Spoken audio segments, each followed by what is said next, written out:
तो बच्चों शुरू करते हैं पाठ संख्या 12 और पाठ संख्या 12 का नाम है मुहावरे एवं लोकोक्तियाँ। भाषा को प्रभावशाली और विलक्षण बनाने के लिए परंपरागत रूप से कुछ ऐसे वाक्यांश प्रचलित हैं जिनका प्रयोग विशेष अर्थ में किया जाता है। ऐसे ही वाक्यांश मुहावरे कहलाते हैं। जिन वाक्यांशों का सामान्य या शाब्दिक अर्थ न होकर विशिष्ट अर्थ होता है, कोई विशेष अर्थ होता है, वे मुहावरे कहलाते हैं। प्रचलित मुहावरे, उनके अर्थ तथा प्रयोग। चलिए बच्चों पढ़ते हैं।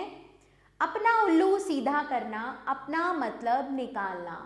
किस पर विश्वास करें, सभी अपना उल्लू सीधा करने में लगे हैं। अक्ल पर पत्थर पड़ना, बुद्धि भ्रष्ट होना।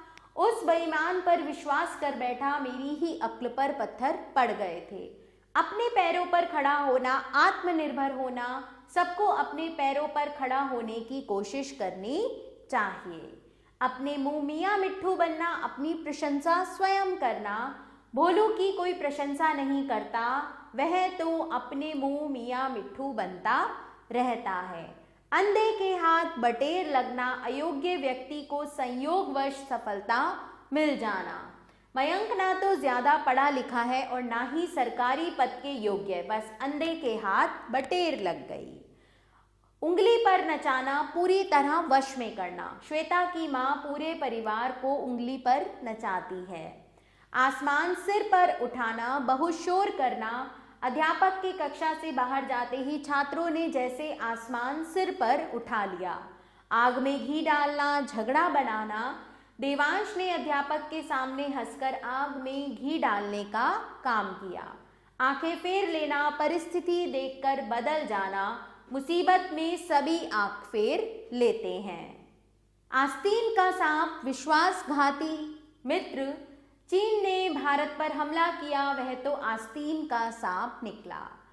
आकाश पाताल एक करना, बहुत परिश्रम करना। अमन ने सरकारी नौकरी पाने के लिए आकाश पाताल एक कर दिया, परंतु उसे नौकरी नहीं मिली। आँख का तारा बहुत प्यारा, बच्चे अपनी माता पिता की आँख का तारा होते हैं। ईंट का जवाब पत्थर से देना, कड़ा मुकाबला करना। भारत ने समय समय पर पाकिस्तान को ईंट का जवाब पत्थर से दिया है। ईद का चांद होना, बहुत दिनों बाद दिखाई देना। जब से नेहा की शादी हुई है वह तो ईद का चांद हो गई है। उल्टी गंगा बहाना, परंपरा के विरुद्ध कार्य करना। रितेश का नाम मत लो, वह तो हमेशा उल्टी गंगा बहाता है। तो बच्चों इस प्रकार आपने ये सभी मुहावरे पढ़ने हैं। यहाँ पर मैंने 4 मुहावरे आपके लिए छोड़े हैं, आप इनका स्वयं अध्ययन करेंगे। अब हम आते हैं लोकोक्तियाँ पर। समाज में लोगों के अनुभव के आधार पर कुछ ऐसे कथन प्रचलित हो चुके हैं जो समाज द्वारा स्वीकृत हो चुके हैं। समाज में प्रचलित ऐसे कथन को लोकोक्ति या कहावत कहते हैं। लोकोक्ति ऐसा वाक्य होता है जो किसी कथन को पुष्ट करने के लिए बोला या लिखा जाता है। यह स्वतंत्र वाक्य होता है। इसमें निहित अर्थ या सत्य किसी नव समाज के अनुभव पर आधारित होता है।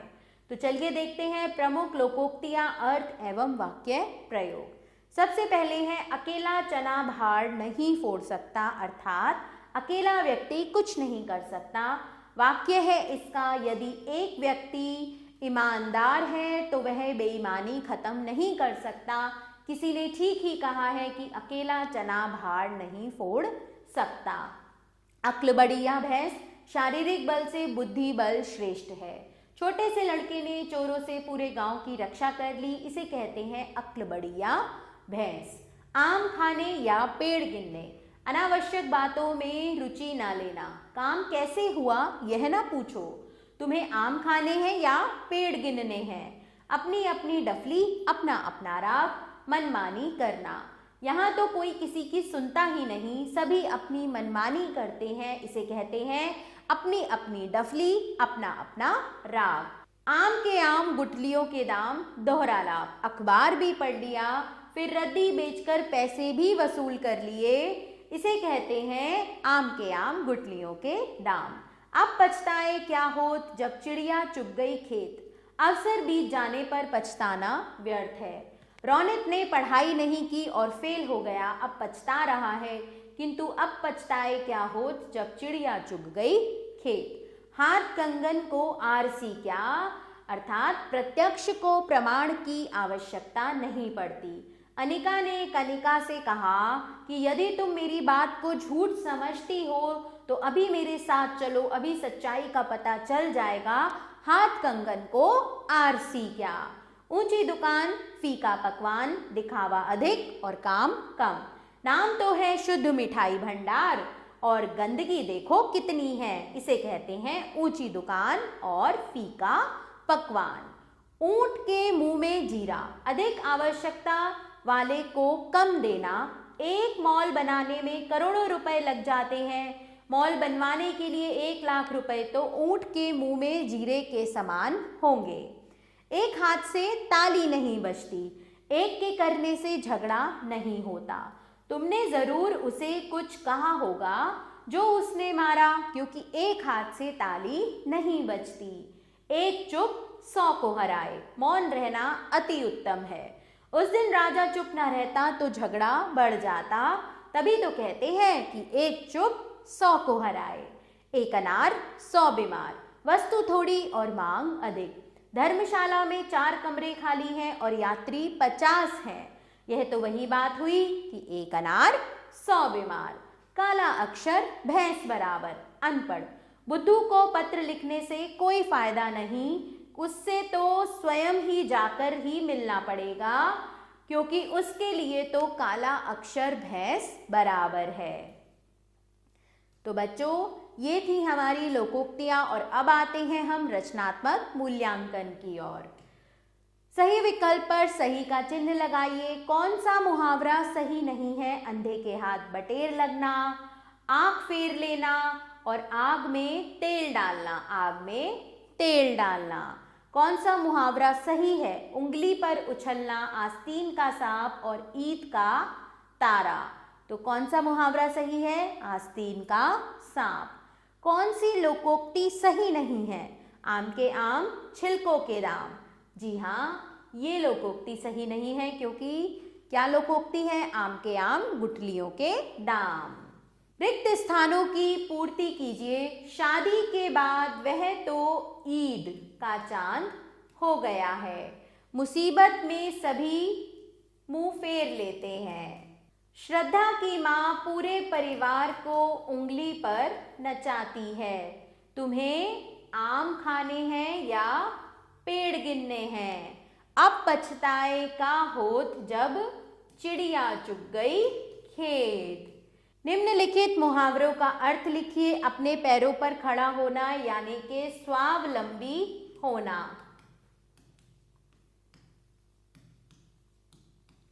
आग में घी डालना,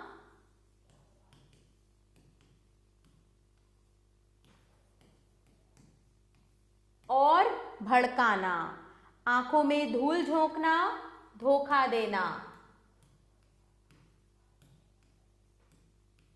4 चांद लगना और बाएं हाथ का खेल। बच्चों, इन मुहावरों के अर्थ आप स्वयं बताएंगे। निम्नलिखित लोकोक्तियों का अर्थ लिखकर उन्हें अपने वाक्य में प्रयोग कीजिए।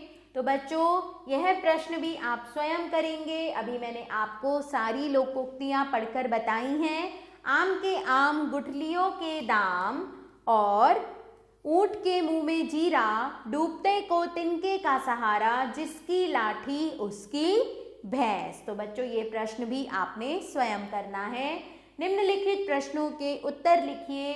मुहावरा किसे कहते हैं? लोकोक्ति से आप क्या समझते हैं? मुहावरा और लोकोक्ति में अंतर लिखिए। बच्चों, इन प्रश्नों के उत्तर पाठ के आधार पर आप स्वयं देंगे। अब आते हैं क्रियात्मक कौशल की ओर। रंगीन शब्दों के स्थान पर उचित मुहावरा लिखिए। शिखा की माँ पूरे परिवार को उंगली पर नचाती है और मुसीबत में सभी आंख फेर लेते हैं। रसगुल्ला देखते ही रमन का जी ललचाने लगता है। मम्मी को घर में ना पाकर सात्विक ने रो रो कर शोर मचा दिया। बच्चों, इन रंगीन शब्दों के स्थान पर उचित मुहावरा आपने स्वयं लिखना है। जो मुहावरा आपको उचित लगे आप वह लिखें। तो बच्चों, इसी के साथ यह पाठ यहाँ समाप्त होता है। मैं आशा करती हूँ कि आपको अच्छे से समझ में आ गया होगा। आपने एक बार मुहावरे और लोकोक्तियों का पुनः अध्ययन अवश्य करना है। आभार बच्चों, मिलते हैं नए पाठ के साथ।